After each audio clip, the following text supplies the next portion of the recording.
Welcome into Extra Time. Thank you for your tweets. For Stevie, with Torres retiring today, which international striker had more of an impact at Liverpool, Torres or Suarez? Ooh. That's a good question. Both pretty hot. Well, let me ask you a question.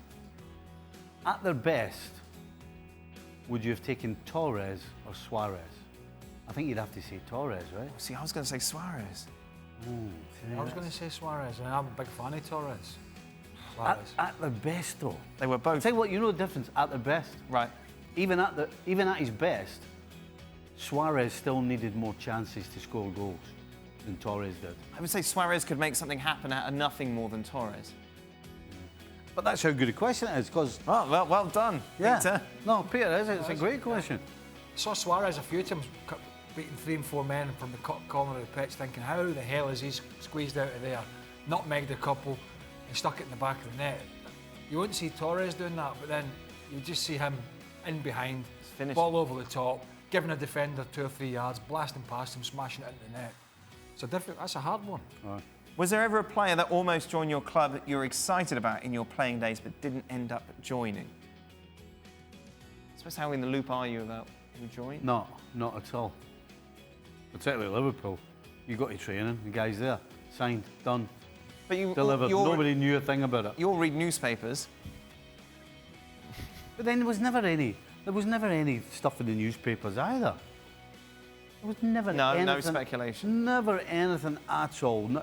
Everything was kept under wraps. There was only so many people knew, and that's how it always was. To be fair, a lot of you good players went to his club, and then we were the same. Yeah, like when you knew that Hullet was coming, for example. That must have He been did exciting. come, so we didn't get excited. No, that's true, yeah. So did Zola, and so Yeah. did Vialli, Yeah. and LeBoeuf, and all these guys. Like within the dressing room, is there excitement or is there concern? No. Yeah, No, you always want better players there. Right. Because better players pushes you, right? And it makes, well, it should make you better as a player, and it'll make you better as a team. It makes your life easier. Right. So, you know, it might be competition. Aye. But when Di Matteo came in when I was, John Spencer was there when Zola came in, that was a tough one for John. Di Matteo came in when I was there, similar position. And you got to, no, you don't, I mean, you get on with everybody. Right. And you want better. I went to, at the end, I played with teams that didn't have good players. And that's tough. Right. It's tough. Actually, there was once, because during the summer when we were on holiday, Dalglish signed Barnes and Beardsley. Wow. So straight away you're going, oh, I can't like the look at that. Yeah. Aye. It's a pretty good sign. Aye, not bad signings, that. So Barnes was from Oxford. Is that No. where did he? Watford. No. Oh, Watford, yeah. He signed John Aldridge halfway through the previous season Right. from Oxford. That's it. He later, at the start of the season, signed Ray Houghton from Oxford. He Was there a signed scout in Barnsley. He signed Barnsley from Watford. We're and going to give us Beardsley. a list of Where all did your he get signings Beardsley here? from? Newcastle? From Newcastle? Yeah, would've been- So- Somebody telling you there? Yeah.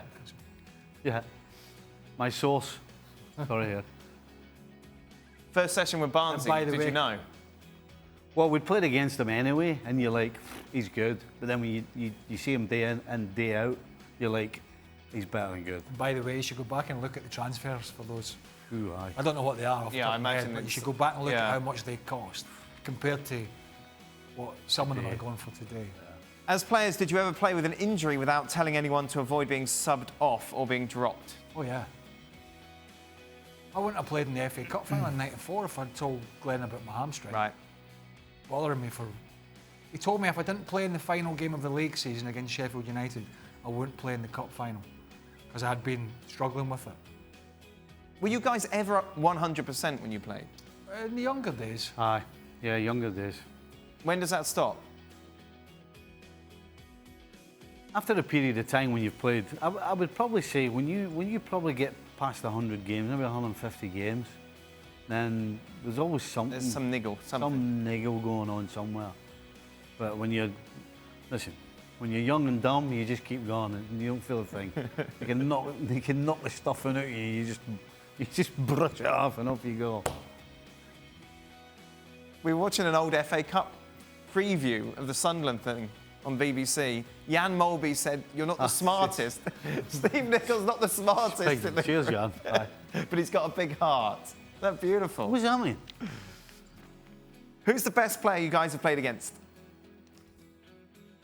I would say the Brazilian Ronaldo in the World Cup. Yeah, 98, yeah.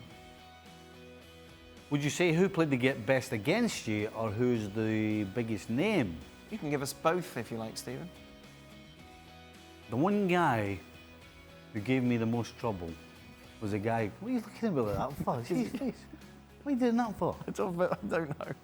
But you knew you were doing something, all right? His name was Rafael Gordillo. Right. Played for Real Madrid. I think it's because I knew that name was coming. Yeah.